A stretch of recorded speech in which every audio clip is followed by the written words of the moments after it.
Bendito sea el Señor. Que la gracia y la bendición de Dios sea con ustedes. Que siempre tengo mucho gozo y alegría de volver a traerles la palabra de Dios. Y orando a Dios que nos ilumine y nos despierte el entendimiento y el espíritu, para que realmente podamos conocer el camino de Dios. Mucha gente se empantana en religiosos, en religión, pero Dios vino a traer el conocimiento de Él, el conocimiento interior. Y vemos en su palabra cómo el Señor Jesucristo tenía que guiar a sus discípulos a este conocimiento, que en ese momento a ellos no, pero después sí fue hecha la luz en sus corazones a través del Espíritu Santo, como en el caso de Nicodemo, cuando le dijo: el que no nace de nuevo no puede ver el reino de Dios. Nicodemo no podía comprender ese nuevo nacimiento, porque la revelación de Dios en el Antiguo Testamento externa, y se relacionaba con el templo, con sacrificios externos y con fiestas. Y los judíos no podían comprender la vida del Nuevo Testamento, del Nuevo Pacto, es interior. Y se refiere no al templo, sino al conocimiento de Dios interiormente. Entonces ellos no podían comprender eso. Por eso Nicodemo le dijo: ¿cómo puede ser esto? ¿Cómo puede nacer de nuevo? ¿Puede entrar por segunda vez en el vientre de su madre y nacer? Y comprender la dimensión física y la dimensión espiritual. Ellos no comprendían la dimensión. Pero el Espíritu Santo, cuando descendió, sí trajo esa revelación. El Señor dijo que el Espíritu Santo nos enseñaría todas las cosas.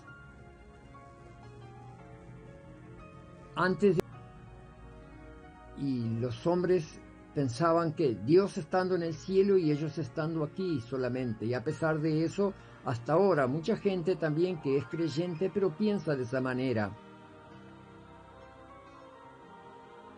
Pero la realidad es que el Señor fue el que trajo la unión del cielo y la tierra.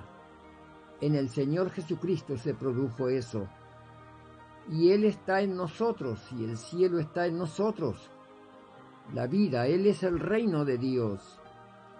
Y Él dijo: no busquéis el reino de Dios cuando os digan que está aquí o está allá o está en otro lado, porque está en vosotros y entre vosotros. Y Él va a morar en nuestro corazón cuando le recibimos como nuestro Señor, como nuestro Salvador. Cuando creemos y nacemos de nuevo, ese nuevo nacimiento también es por el agua y el Espíritu. Estaban con Él, pero no podían comprender que Él era la vida, que la vida estaba en Él, que Él era la vida. Y Él es la vida. Es una persona, es Él. Él es la resurrección. Él es el reino de Dios, que vino a morar en nosotros, que vino a estar en nosotros. Esa comunión espiritual, esa dimensión espiritual.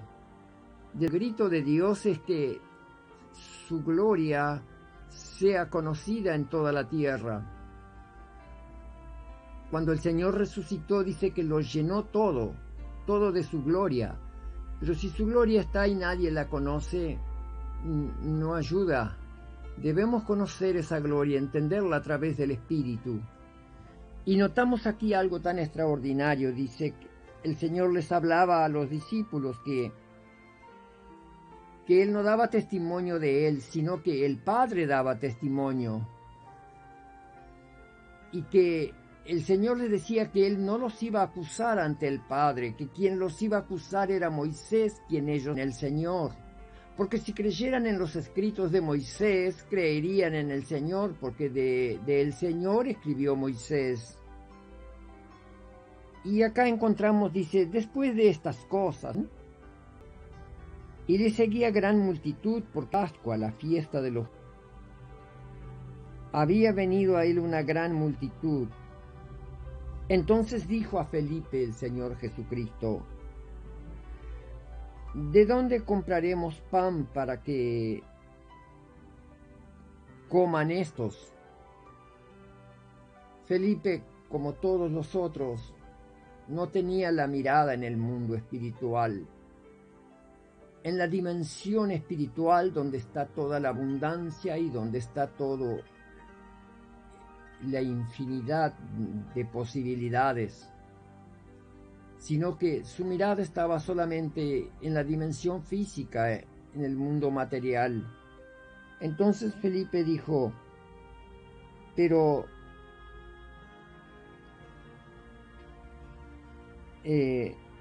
decía para probarle, porque sabía lo que iba a hacer. Felipe le respondió: 200 denarios de pan. Un denario era un jornal. Eran 200 jornales. 200 denarios de pan no bastaría para que cada uno tomara un poco. Y uno de sus discípulos, Andrés, hermano de Simón Pedro, dijo: aquí está un muchacho que tiene 5 panes de cebada y 2 pececillos, mas ¿qué es esto para tantos? Solo lo que veían era lo que estaba delante de sus ojos. También dice otro relato de este mismo acontecimiento, que dijeron: ¿de dónde conseguiremos pan para dar a tanta gente en el desierto? ¿De dónde? Porque miraban solamente a su alrededor, su circunstancia.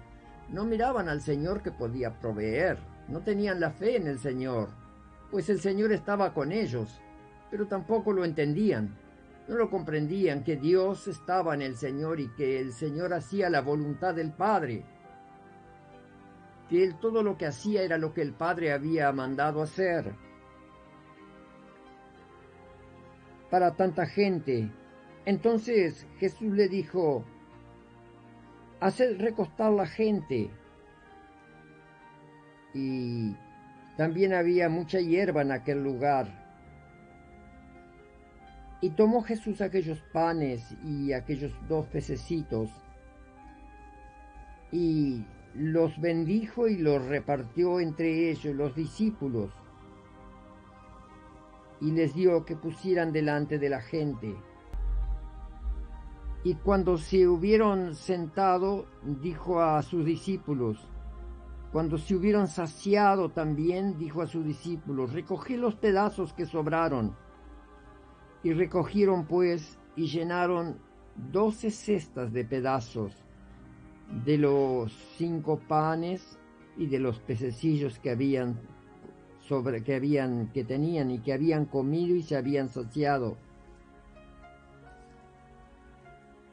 Entonces aquellos hombres, viendo la señal, se decían unos a otros: este es el verdadero profeta que había de venir. Pero Jesús, entendiendo que se iban a apoderar de él y lo iban a hacer rey, se retiró al monte solo. Se iban a apoderar de él y lo iban a hacer rey, porque pensaban que alguien que podría darles de comer y suplir su necesidad sería el rey ideal. Esa es la intención de ellos, de los judíos.